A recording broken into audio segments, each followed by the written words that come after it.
नमस्कार दोस्तों। कनाडा के अंदर संसदीय समिति की एक रिपोर्ट पब्लिश की गई है। ये 84 पन्नों की रिपोर्ट है जिसमें 44 बार भारत का जिक्र किया गया है। इस रिपोर्ट में बताया गया है कनाडा की तरफ से कि भारत जो है कनाडा के लिए दूसरा सबसे बड़ा विदेशी दुश्मन बन गया है, विदेशी खतरा बन गया है। तो आइए जानते हैं कि इस रिपोर्ट में किस तरीके से भारत को खतरा माना है कनाडा के द्वारा और पहला खतरा कौन है इसके बारे में भी समझेंगे और कनाडा किस आधार पर आरोप लगाया भारत पर इसके बारे में भी समझने की कोशिश करेंगे। तो जो संसदीय समिति की रिपोर्ट जारी की गई कनाडा के अंतर्गत जो संसदीय रिपोर्ट जारी की गई है, ये 84 पन्नों की रिपोर्ट है। 84 पन्नों की रिपोर्ट में भारत का जो जिक्र किया गया है ना, 44 बार जिक्र किया गया है। इससे पहले बताया गया कि जो चाइना है, चाइना कनाडा के अंतर लोकतंत्र के लिए सबसे बड़ा विदेशी खतरा कनाडा के लिए किसको माना गया है? चाइना को माना गया है। अब दूसरे स्थान पर किसको लाया गया है? इंडिया को। इंडिया को बताया गया है कि इंडिया दूसरा सबसे बड़ा विदेशी खतरा है कनाडा के लिए। ये संसदीय रिपोर्ट जारी की गई है।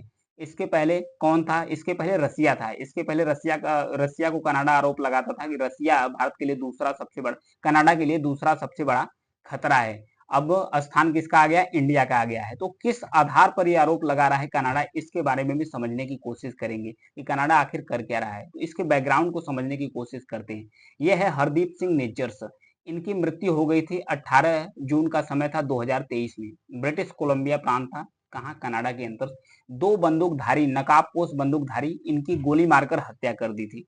तो इसमें जो कनाडा के प्रधानमंत्री हैं जस्टिन ट्रूडो, यहाँ पर देखिए जो जस्टिन ट्रूडो जो कनाडा के प्रधानमंत्री हैं, इन्होंने आरोप लगाया कि जो हरदीप सिंह निज्जर है, इनकी जो मृत्यु हुई है, जो गोली मारकर इनकी हत्या कर दी गई है, इस हत्या में आरोपी कौन है? आरोपी भारत के एजेंट को बताया है कि जो भारत के एजेंट है, खुफिया एजेंट, जैसे रा है भारत का जो खुफिया एजेंट, उस पर इन्होंने आरोप लगा दिया कि भारत के जो खुफिया एजेंट है उन्हीं का हाथ है। आखिर जो कनाडा है एक हरदीप सिंह निज्जर का सपोर्ट क्यों करता है? ये खालिस्तानी मूवमेंट्स को प्रमोट करता है। अब भारत जो खालिस्तानी मूवमेंट्स है इसका विरोध क्यों करता है, इसके बारे में समझने की कोशिश करते हैं। दरअसल ये जो हरदीप सिंह निज्जर है ना, ये खालिस्तानी मूवमेंट चलाता है। खालिस्तानी मूवमेंट है क्या, इसके बारे में समझते हैं। भारत के अंतर्गत जो भारत का पंजाब राज्य है, पंजाब राज्य और उसके इर्द गिर्द का कुछ राज्य हैं, कुछ राज्यों का हिस्सा मिलाकर एक नया देश बनाने की मांग कर रहा है। खालिस्तानी मूवमेंट्स के जो प्रवर्तन मतलब जो उसको खालिस्तानी मूवमेंट्स को अभी चला रहे हैं, जो हरदीप सिंह निज्जर हैं, ये इनकी डिमांड है कि जो पंजाब राज्य है और उसके कुछ अगल बगल के जो कुछ एरिया है, इसको मिलाकर एक नया देश बना दिया जाए। तो भारत इस चीज का विरोध करता है कि भारत का जो अखंडता है, भारत की जो एकता है, उसको खतरा उत्पन्न करने वाले जो भी एलिमेंट्स है, जो भी इलीगल तत्व हैं, उनको हम खत्म कर देंगे चाहे कहीं भी रहे। तो जो हरदीप सिंह निज्जर है, क्योंकि कनाडा के अंदर जो सिख हैं, सिखों की जो संख्या है कनाडा के अंतर्गत भारी मात्रा में है। तो कनाडा के पॉलिटिक्स में भी इनका जो पॉपुलेशन है काफी ज्यादा रोल प्ले करता है। तो जो हरदीप सिंह निज्जर है, ये सपोर्ट करता है किसका? जस्टिन ट्रूडो का। जस्टिन ट्रूडो को जीतने के लिए कनाडा में सपोर्ट करता है। तो कनाडा के जो प्रधानमंत्री हैं, इनके हर एक मीटिंग, हर एक मोमेंट में साथ देने के लिए तैयार रहते हैं कि जो हरदीप सिंह निज्जर है, इसके हर मीटिंग में साथ देने के लिए तैयार रहते हैं।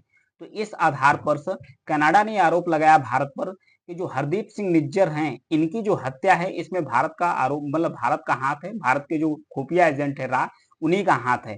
इस हरदीप जो कनाडा के प्रधानमंत्री हैं जस्टिन ट्रूडो, इन्होंने कहा कि अब उससे बढ़कर आगे भी भारत कनाडा का जो लोकतंत्र है, कनाडा के अंतर है, वो इंटरफेयर करना शुरू कर दिया है। ये जो 84 पन्नों की रिपोर्ट जारी की गई है, इसमें बताया जा रहा है कि इससे आगे भी बढ़ चुका है भारत, इससे आगे बढ़कर बहुत ज्यादा इंटरफेयर करने की कोशिश कर रहा है। क्योंकि जो खालिस्तानी मूवमेंट है, खालिस्तानी मूवमेंट्स के नाम पर जो कनाडा है, कनाडा ने आरोप लगाया कि खालिस्तानी मूवमेंट्स के नाम पर भारत कुछ और भी, जैसे कनाडाई संसदीय क्षेत्र है और कनाडा के अंतर्गत और भी जो इंटर मामले हैं, उसमें भी इंटरफेयर कर रहा है भारत। कुछ आगे बढ़ चुका है भारत, इसमें इंटरफेयर कर रहा है। तो ये आरोप लगाया गया है कनाडा के प्रधानमंत्री जस्टिन ट्रूडो के बारे में। ये रिपोर्ट जारी कब किया गया है? जारी इस रिपोर्ट को तब किया गया है जब कनाडा और भारत के बीच में, इंडिया के बीच में जो रिश्ता है काफी अपने चरम लेवल पर पहुंच चुके हैं। यानी अभी तक कनाडा और भारत के बीच में जो रिश्ते हैं, जो रिलेशन है, सबसे निचले पायदान पर पहुंच गए हैं। इस समय इस रिपोर्ट को पब्लिश कर दिया है। तो ये रिपोर्ट आग में घी डालने का काम किया है। हालांकि भारत की तरफ से जो कहा गया है कि भारत की तरफ से कहा गया है कि जो रिपोर्ट है और जो आरोप लगाया जा रहा है कनाडा के द्वारा, ये बिल्कुल निराधार है। भारत के किसी भी एजेंट का हाथ नहीं है हरदीप सिंह निज्जर या कनाडा के अंदर इंटरफेयर करने के लिए। भारत ने स्पष्ट रूप से कह दिया है। अभी हाल ही में मीटिंग होने वाली है G7 की, जो G7 की मीटिंग होने वाली है, कहाँ पर होने वाली है? इटली। इटली में G7 की मीटिंग होने वाली है। तो ऐसे समय भी इस रिपोर्ट को पब्लिश किया गया है क्योंकि इसमें हो सकता है भारत को भी इनवाइट किया जाए। तो सबसे पहले समझ लेते हैं जो G7 ग्रुप है इससे क्या असर पड़ सकता है। G7 7 जो डेवलप्ड कंट्री है उन्हीं का समूह है। जैसे इसमें यूनाइटेड स्टेट्स हो गया, जापान हो गया, जर्मनी हो गया, यूनाइटेड किंगडम हो गया, फ्रांस हो गया, कनाडा हो गया और इटली हो गया। और इटली के अंतर ही G7 की जो है मीटिंग इस बार होने वाली है। तो इसमें इनवाइट किया जाएगा भारत को। तो इसमें भारत को इनवाइट किया जाएगा, लेकिन भारत और कनाडा, इंडिया और कनाडा के बीच में किसी प्रकार की जो द्विपक्षीय बैठक है इसकी घोषणा नहीं की गई है कि कनाडा और भारत के बीच में किसी प्रकार की द्विपक्षीय बैठक होगी। किसी देश ने इस चीज को स्वीकार नहीं किया है, लेकिन कनाडा चाहेगा G7 के मेंबर के बीच में इस मुद्दे को उठाए कि जो कनाडा के अंदर से भारत का जो इंटरफेयर है काफी बढ़ चुका है। हालांकि भारत ने इस चीज को निराधार बताया है, बोला है कि कनाडा के पास कोई सबूत नहीं है कि जो प्रूव कर सके कि ये भारत का इसमें इंटरफेयर है। हालांकि अन्य देश जैसे United state, Japan, Germany, United kingdom, Italy ये भी नहीं चाहेंगे कि भारत के साथ जो उनका रिलेशन है वो खराब हो। इसलिए ये भी चाहते हैं कि दोनों ही देशों के बीच में जो संतुलन है ये स्थापित हो जाए। एक बार G7 मेंबर्स के ऊपर नजर डालते हैं।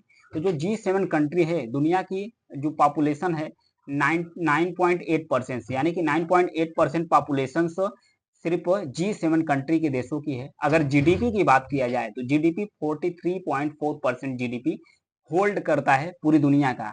ये है G7 के बारे में, दुनिया की सबसे डेवलप्ड कंट्री है। इसकी मीटिंग होने वाली है इटली में। तो इटली में जब इसकी मीटिंग होगी तो देखिए क्या कुछ रिजल्ट निकल कर आता है। क्या इस आधार को कनाडा प्रूव करने की कोशिश करता है और भारत इस तरीके जो कनाडा है उसका किस तरीके से जवाब देता है, ये देखने वाली बात होगी। तो ये था न्यूज एनालिसिस। Thank you.